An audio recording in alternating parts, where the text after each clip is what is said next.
So we'll be creating dynamic navigation today. All these menu items are created from a JSON file. So when I remove this and hit save, this element should be removed and it gets removed. When I add something, okay, let's say test, okay. When I hit save, it should show me sub test one. Same for the grandchildren, right? So this doesn't have yo in it, right? When I hit save, it appears here. And to create this, you'll need a JSON file, and you'll need this CSS file, and maybe this image. You can get all this from my GitHub repo. Link will be in the description, and import those files.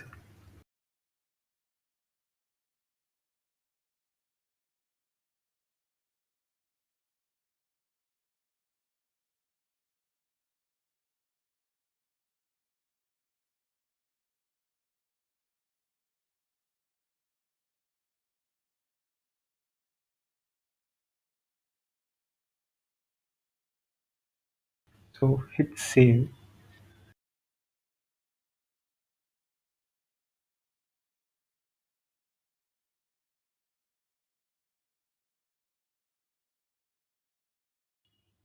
So you can see this is unused. Okay, to use this we want to create a component navigation desktop. Okay, so come to this components folder, create a new file called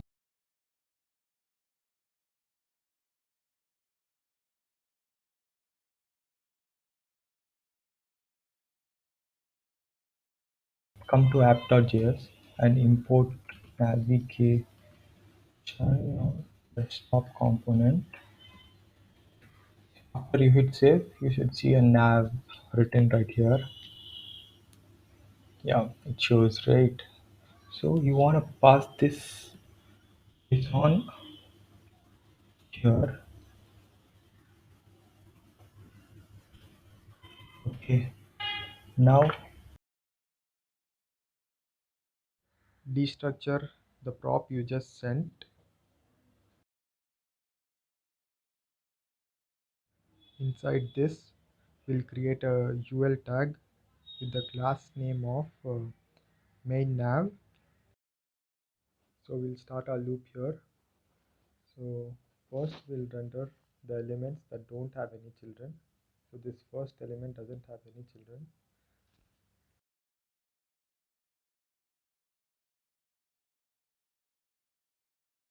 So if there are no children, then return an li tag with the key of el.id.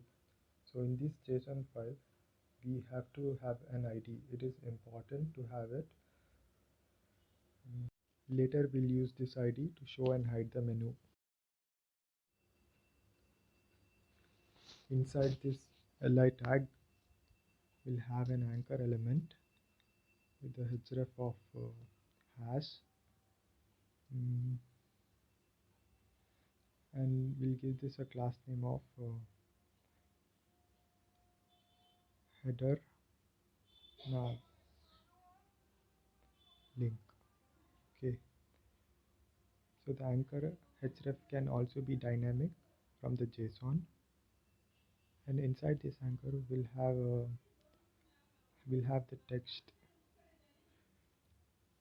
So inside the span element, the text of the menu will be visible. So el.name, as we save this, it should be visible here, and only one is visible. Let me just check in the JSON file. So this doesn't have any children, so it's visible, and this has children. Okay, so link 4 is should be visible.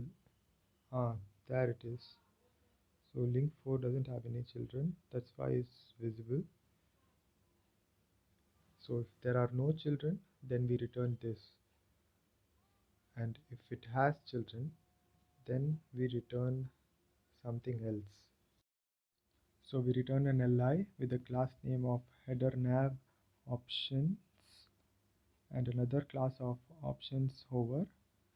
Inside this li we have a div with the class name of header nav div, and inside this div we have a span. Inside this span we have the text, and as we save it, all the elements should be visible. The elements that just appeared now have their own children. So initially we'll render the initial state. So everything will be visible here. So below this div we'll create a UL, the class name of header nav UL, and inside this UL the children will be there.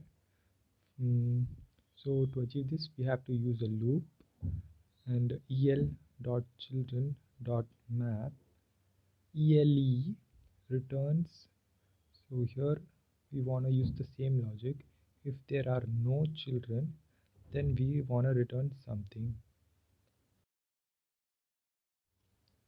Return li with the key of ele.id and the class name of submenu li, and inside this we want to return an anchor with the class name of submenu link. And as we save this, uh, there's no text visible. So inside the span we place the text, and after placing the text and then we saving it, the text is visible. I'll remove the text decoration quickly now. You can do this in CSS file. And these elements, right, these elements do not have any children, so these are visible, so our logic here applies. If there are no children, then return this. So these have no children, so they are visible here. Okay, so for the elements which have children, right, now we are going to write code. Okay, So it's the same thing that we did above. So have a li, have a div, and have a span, and we place the name inside the span. You can follow along, and as we save this,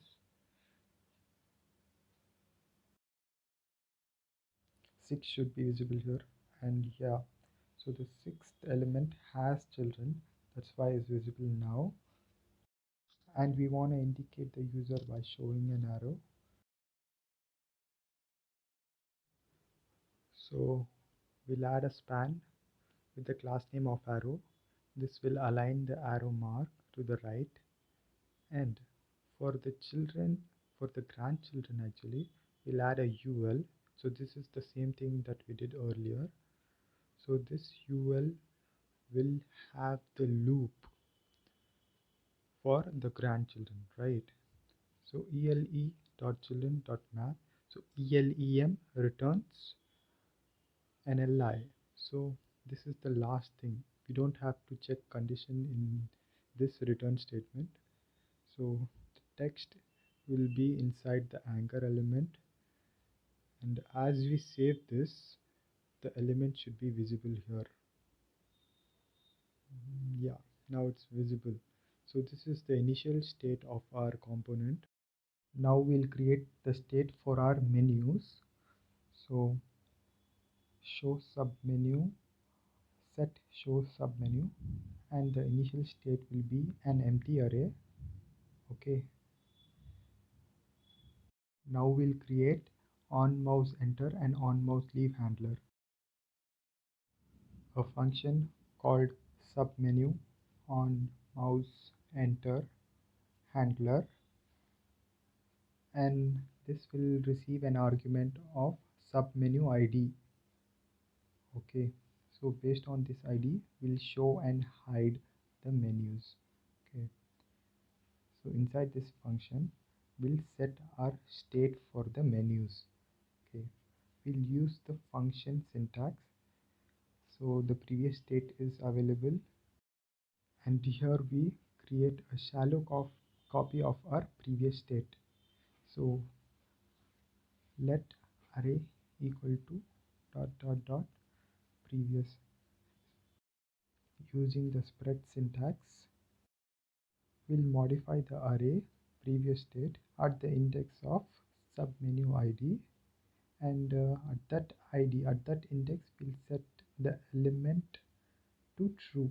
Okay, so all the other elements will be undefined, and only at the index of submenu id it will be true, and we'll return this new array as our current state. And the same for the on mouse leave handler. We'll replace the true with false. We'll use these two handler functions to hide and show the children and the grandchildren. This will work because each element has a unique ID.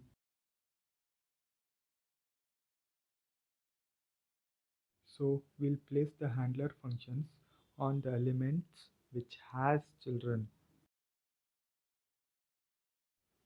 So we'll use the arrow function because we have to pass the ID as an argument. We can also use the bind method here. Yeah, same for the on mouse leave handler. So we use the arrow function and pass the argument. Just by doing this, it's not going to work. So we have to stop the loop. Okay, which means we have to conditionally render the children and the grandchildren. We want to place our conditional rendering right before the loop starts. So right before this el.children.map. Okay, so here we write show submenu at the index of el.id. So if this is true, then the loop will continue. Okay. When the mouse enters, the ID will be passed, and at the index of this ID it will be true, and the loop will continue and it will be visible, so the user can use it. And on mouse leave we pass the ID, this will become false and the loop will not continue. So we'll hit save. See what happens.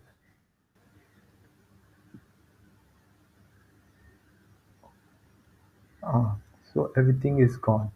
So when we mouse enter, nothing, because this doesn't have any children. And now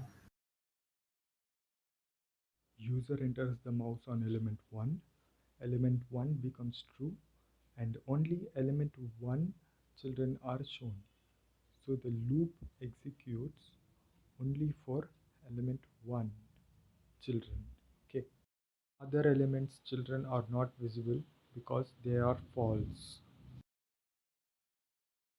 this is false when my mouse is entering this. Okay, so the logic works, and we have to do the same for the grandchildren also.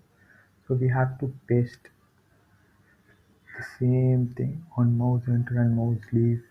We want to place this on a li element and not the div element, because if we place it here, it will not work as we expect. Let me just show you.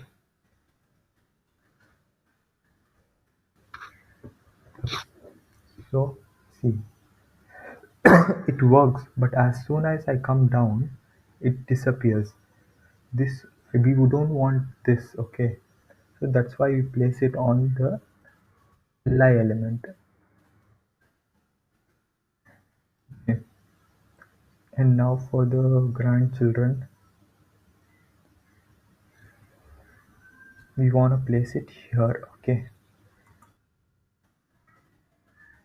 And we also want to change this. We don't want this, okay?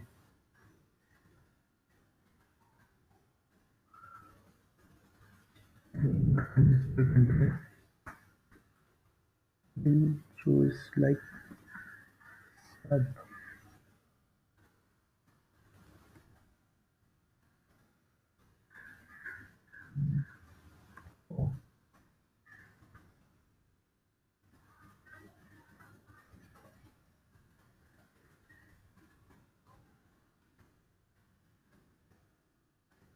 Okay, so now this should be working. Everything. So now our component is completely complete. Okay, you can see. So this works as expected, and this also works as expected. Okay, so all the href works, everything works. Okay, and the only thing that we miss is the animation, right? And for the animation, we'll use a dependency. Okay, a dependency called framer motion. You can install it like npm install framer motion. Okay, put that command. So after putting that command, we'll just use the basic animation for.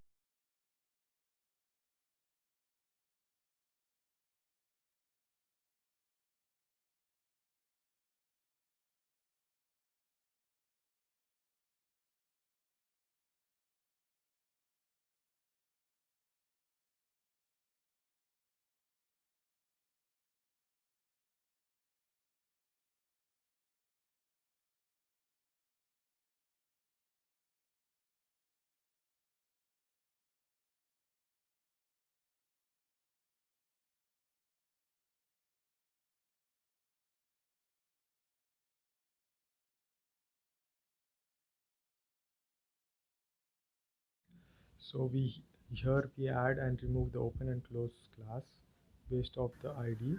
Yeah, it works. So the animation works.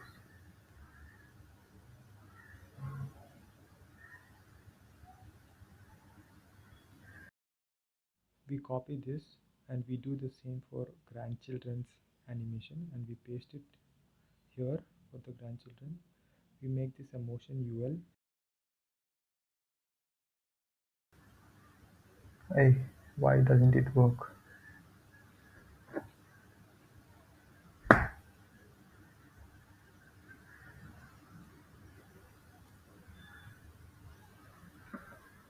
Oh, uh, we have to pass ELE. That's why it doesn't work. You see, every little detail matters. Now it works. In the next video, I might be doing the mobile version of it. So handling on-click events or maybe a dynamic testimonial. So thank you for watching. See you in the next video. Bye.